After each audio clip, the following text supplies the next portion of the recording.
21 වෙනිදා උදෑසන 8 සිට 22 වෙනිදා උදෑසන 8 දක්වා පැය 24ක වර්ජන ක්‍රියාමාර්ගයක් රජයේ විකිරණ විද්‍යා තාක්ෂණ වේදීන්ගේ සංගමය විසින් ක්‍රියාත්මක කරනු ලැබුවා.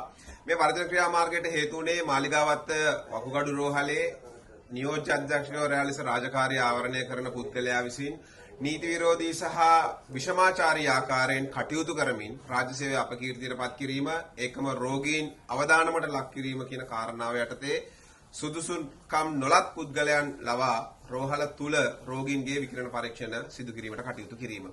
මේක ඉතාමත් බරපතල තත්ත්වයක් කියන එක අපි සෞඛ්‍ය අමාත්‍යාංශයට දිගින් දිගටම පෙන්වලා දුන්නා. විශේෂයෙන්ම වෛද්‍ය ආඥා පනත, පොදු දේපල පනත, විකිරණ ආරක්ෂණ පනත මේ සියල්ල උල්ලංඝනය කරමින් අනීතික ආකාරයෙන් මේ රෝහලේ අධ්‍යක්ෂකවරයා කටයුතු කරලා තිබෙනවා. නියෝජ්‍ය අධ්‍යක්ෂකවරයා ලෙස රාජකාරී ආවරණය කරන පුද්ගලයා විසින්. අපි මේකෙදි සෞඛ්‍ය අමාත්‍යාංශයෙන් ඉල්ලීම කරේ මොහු සම්බන්ධයෙන් විධිමත් විනය පරීක්ෂණයක් කරන්න, විධිමත් විමර්ශනයක් සඳහා ඒකට අවස්ථාව ලබා දීම සඳහා එම කියන පුද්ගලයා එම රෝහලෙන් తాවකාලිකව ඉවත් කරන්න කියන කාරණාව. විශේෂයෙන්ම අපි මේකෙදි කියපු කාරණාව තමයි මේ 2026 ජනවාරි 4 වෙනිදා ඔහු පළමු වරට නෙමෙයි මේ ආකාරයේ ක්‍රියාවක නිරත වුණේ. ඔහු 2025 වර්ෂයේ සහ 24 වර්ෂයේ අවස්ථා දෙකකදී මේ ආකාරයෙන්ම ක්‍රියා කරලා තිබෙනවා. ඒකම ඒ අවස්ථා දෙකේම සංගමයක් විදිහට අපි සෞඛ්‍ය ලේකම්වරයාගෙන් සෞඛ්‍ය ඇමතිවරයාගෙන් ඉල්ලීමක් කරලා තිබෙනවා මේ පුද්ගලයාට එරෙහිව කටයුතු කරන්න කියලා. ඒ අවස්ථා දෙකේදීම කිසිදු පියවරක් ඔහු වෙනුවෙන් අරගෙන නැහැ. විනය පරීක්ෂණයක් ආරම්භ කළා නැහැ. විමර්ශනයක් ආරම්භ කළා නැහැ. නමුත් 26 වර්ෂයේ ජනවාරි 4 වෙනිදා සිද්ධියෙන් පස්සේ අපි නැවත ලිපියක් නිකුත් කරනවා. දැන් වර්ජනයකට යන සිද්ධ වෙනවා. අවස්ථා දෙකකදී මේක මග ඇරියා. දැන් මේ තුන්වෙනි අවස්ථාව සිදු කරේ කියලා. ඒ පළවෙනි ලියුමටත් ප්‍රතිචාරයක් නැහැ සෞඛ්‍ය අමාත්‍යාංශයෙන්. 21 වෙනිදා වර්ජනයට ලිපිය නිකුත් කරයින් පසුව විමර්ශනයක් ආරම්භ කරන කටයුතු කරනවා. නමුත් ඒ පුද්ගලයා ඒ ආකාරයෙන්ම ඒ රෝහල තුල රඳවා තබා ගනිමු. මේ වන විට එම රාජකාරී ආවරණයේ නිරත පුද්ගලයා විසින් අනෙකුත් නිලධාරීන්ට සාක්ෂිකරුවන්ට බාධා පමුණුවන ආකාරයෙන් කටයුතු කරනවා. ඔහු තර්ජනාත්මක ස්වරූපයෙන් සමහර කටයුතු සිදු කරනවා. අපි ඒ සම්බන්ධයෙන් දීර්ඝ පැහැදිලි කිරීමක් පසුගිය 21 වෙනිදා සෞඛ්‍ය නියෝජ්‍ය අමාත්‍යවරයා සමග පැවති සාකච්ඡාවේදී සියලු කාරණා හෙළිදරව් කළා. ඒ සාකච්ඡාවට සෞඛ්‍ය ලේකම්වරයා සම්බන්ධ වුණා, සෞඛ්‍ය සේවා අධ්‍යක්ෂ ජෙනරාල්වරයා සම්බන්ධ වුණා. අපි ඒකෙදි පැහැදිලිව කිව්වා මේ විමර්ශනය ස්වාධීනව නිවරදිව සිදු කිරීමට නම් සාක්ෂිකරුවන්ට ඇති වෙන බාධා කිරීම වළක්වන්න අදාළ සිද්ධියට වග කියන පුද්ගලයා රෝහල් පරිපාලනයේ තබා කටයුතු කරන්න බැහැ කියන එක. ඒ සම්බන්ධයෙන් සෞඛ්‍ය නියෝජ්‍ය අමාත්‍යවරයා අවධානය යොමු කළා. ඒ සම්බන්ධයෙන් අපිට දවස් කීපයක් ඇතුළත කඩිනමින් ප්‍රතිචාර දක්වනවා. ඒ පුද්ගලයා ඉවත් කරන්න කටයුතු කළ හැකිද යන්න අපිට දැනුම් දෙනවා කියලා කිව්වා. විමතියට කාරණාව ඊයේ දවසේ සෞඛ්‍ය ලේකම්වරයාගේ ලිපියකින් අක්කරේපත්තු මූලික රෝහලේ අධ්‍යක්ෂකවරයා එම තනතුරෙන් ඉවත් කරලා ඔහුට විරුද්ධව විනය පරීක්ෂණයක් කරන්න කියලා ලිපියක් නිකුත් කරනවා. රජයේ වෛද්‍ය නිලධාරීන්ගේ සංගමය සිදු කළ වර්ජනයට හුම්කම් දීලා. එතකොට අපි පැහැදිලිවම පෙන්වා දීපු කාරණාව මේ ආකාරයෙන් අක්කරේපත්තු රෝහලේ අධ්‍යක්ෂකවරයාගේ විනය පරීක්ෂණය පැවැත්වීමට එතුමන්ව ඒ තනතුරෙන් తాවකාලිකව ඉවත් කිරීමට හැකිනම් ඇයි තීරණය ගන්න ප්‍රමාද මාලිගාවත්ත වකුගඩු රෝහලේ අධ්‍යක්ෂකවරයා නියෝජ්‍ය අධ්‍යක්ෂ ජූරියේ රාජකාරී ආවරණය කරන පුද්ගලයා ඒ තනතුරෙන් ඉවත් කරන්න. ඔහුව වෙනත් රෝහලක තබලා මේ පරීක්ෂණය සිදු කරන්න අවස්ථාව ලබා දෙන්න. අපි නියෝජ්‍ය අමාත්‍යවරයාගෙන් අහනවා ඔබ එදා අපේ සාකච්ඡාවේදී කී කාරණාව තවම අද වෙනකන් ඉෂ්ට වුණේ නැහැ.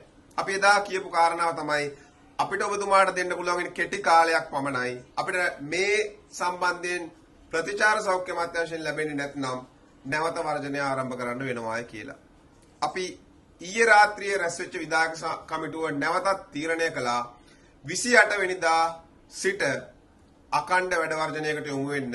ඒකට හේතුව වෙන්නේ මේ ගැටලුව විසඳීම සඳහා සෞඛ්‍ය අමාත්‍යාංශයේ ලේකම්වරයා සෞඛ්‍ය සේවා අධ්‍යක්ෂකවරයා කටයුතු නොකිරීම.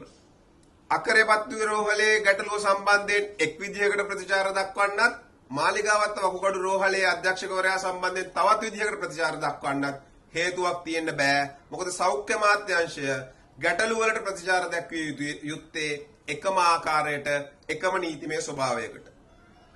අපිට පේන්න තිබෙන කාරණාව තමයි ඔවුන් එක එක තැන්වල එක එක පුද්ගලයන්ට එරෙහිව ක්‍රියාත්මක වෙන්නේ විවිධාකාරයෙන්. අපි පැහැදිලිවම දකින කාරණාවක් තමයි මාලිගාවත්ත වකුගඩු රෝහලේ අධ්‍යක්ෂකවරයාගේ අමන ක්‍රියා, නොමනා ක්‍රියාවන්, විෂමාචාරී ක්‍රියාවන් වලට හේතු වෙන්නේ ඔහුට සුවිශේෂී ආරක්ෂාවක් සපයන සෞඛ්‍ය අමාත්‍යාංශයේ ඉන්න නිලධාරීන්. අපි සෞඛ්‍ය ඇමතිවරයාට කියනවා වහාම හොයලා බලන්න මේ නීති විරෝධී ආකාරයෙන් හැසිරෙන නියෝජ්‍ය අධ්‍යක්ෂ ධූරයේ රාජකාරී ආවරණය කරන පුද්ගලයාට ආරක්ෂාව සපයන්නේ කවුද? ඔහුව මේන බාධා වලින් මේන ඔහුට විරුද්ධ වෙන විමර්ශන වලින් වළක්වන්නේ කවුද කියන එක හොයලා බලන්න. සෞඛ්‍ය ඇමතුමනි, සෞඛ්‍ය අමාත්‍යාංශය ඇතුළෙම මේ වගේ ගැටලුවක් තිබෙනවා. මේ ආකාරයේ අර්බුද නිර්මාණය කරන පුද්ගලයන් නිසා සෞඛ්‍ය සේවාවේ වර්ජන ඇති වෙනවා. සෞඛ්‍ය වෘත්තිකයන් ඉන්නේ අර්බුදයක, ගැටලුවක. ඉතින් ඒ ගැටලුව වලට, ඒ අර්බුදයන්ට අන්තිමට ඒවා එළියට එන්නේ වර්ජන ක්‍රියාමාර්ග විදිහට. අඩුම ගානේ මේ සම්බන්ධයෙන් සාකච්ඡාවකදීවත් ඒ තීන්දුව තීරණය ගන්නව නම් වැරද්ද ඔහු කරපු වැරදි ප්‍රමාණය පැහැදිලිවම පේන තීන්දුවේ සම්බන්ධයෙන් නිහඬව ඉන්නව නම් තීන්දුවක් ගන්නේ නැතිනම් ඒ නිලධාරීන් සම්බන්ධයෙන් කඩිනම් ක්‍රියාමාර්ග ගන්න සොයා බලන්න. එහෙම නැති වුණොත් මේ සෞඛ්‍ය සේවාවේ අනෙකුත් වෘත්තිකයන්ට තමන්ගේ සේවාව නිසි පරිදි ඉෂ්ට කරන්න හම්බ වෙන්නේ නැහැ. තව අතකින් ගත්තොත් රෝගීන් සුරක්ෂිත වෙන්නේ නැහැ. රෝගීන්ව විකිරණයෙන් ආරක්ෂා වෙන්නේ නැහැ. සුදුසුකම් නොලත් පුද්ගලයෙක් ගෙනහැලා විකිරණ පරීක්ෂණ කරනවා නම් රජයේ රෝහලකට රෝගීන් එන්නේ ඔහුට ආරක්ෂිත සුදුසුකම් ලත් කාර්ය මණ්ඩලයකින් පහසුකම් ලැබෙයි කියලා, සෞඛ්‍ය සේවාව ලැබෙයි කියලා. නමුත් ඔහුව අනාරක්ෂිත තත්වයකට පත් කරනවා නම් ඒක බරපතල තත්වයක්. මෙන්න මේ කාරණා හින්දා සෞඛ්‍ය අමාත්‍යාංශයේ ලේකම්වරයාගේ ගැටලු වලට දෙවිදියකට ප්‍රතිචාර දැක්වීමේ කාරණාව හින්දා අපිට සිද්ධ වෙනවා 28 වෙනිදා නැවත වර්ජන ක්‍රියාමාර්ගය ආරම්භ කරන්න. සෞඛ්‍ය ඇමතිවරයාගෙන් ඉල්ලීමක් කරනවා මේ ගැටලුව විසඳීම සඳහා ඉතා ඉක්මනින් මැදිහත් වෙන්න. සෞඛ්‍ය නියෝජ්‍ය ඇමතිවරයාගෙන් ඉල්ලීමක් කරනවා ඔබ එදා සාකච්ඡාවේදී ලබා දුන් පොරොන්දුව කඩිනමින් ඉටු කරන්න. ඒකට උදාහරණයක් තිබෙනවා අක්කරේපත්තු රෝහලේ අධ්‍යක්ෂකවරයා සම්බන්ධයෙන් සෞඛ්‍ය ලේකම්වරයා කටයුතු කළ ආකාරයෙන් කටයුතු කරන්න කියලා එතුමාන්ට උපදෙස් ලබා දෙන්න. සෞඛ්‍ය ලේකම්තුමනි, ඔබ අක්කරේපත්තු රෝහලේ අධ්‍යක්ෂකවරයාට කටයුතු කළ ආකාරයෙන් මාලිගාවත්ත වකුගඩු රෝහලේ නියෝජ්‍ය අධ්‍යක්ෂ ධූරයේ රාජකාරී ආවරණය කරන පුද්ගලයා සම්බන්ධයෙන් කටයුතු කරන්න. අපි ඒ தত্ত্বය ලැබෙනකන් බලාපොරොත්තුෙන් ඉන්නවා. මේ වෙනකොට ක්‍රියාත්මක වෙන විමර්ශනය ස්වාධීනව සිදු වෙන්නේ නැහැ. මොකද ගැටලුවට මුල් වෙච්ච පුද්ගලයා තවමත් පරිපාලනයේ හිඳමින් සාක්ෂිකරුවන්ට බාධා කිරීම කරනවා. ඉතින් මේක බරපතල අර්බුදයක්. වර්ධන ක්‍රියාමාර්ගවලට වෘත්තිකයන් ඇදලා දාන්නෙම මේ සෞඛ්‍ය අමාත්‍යාංශයේ නිලධාරීන් කියන එක පැහැදිලිව කියනවා.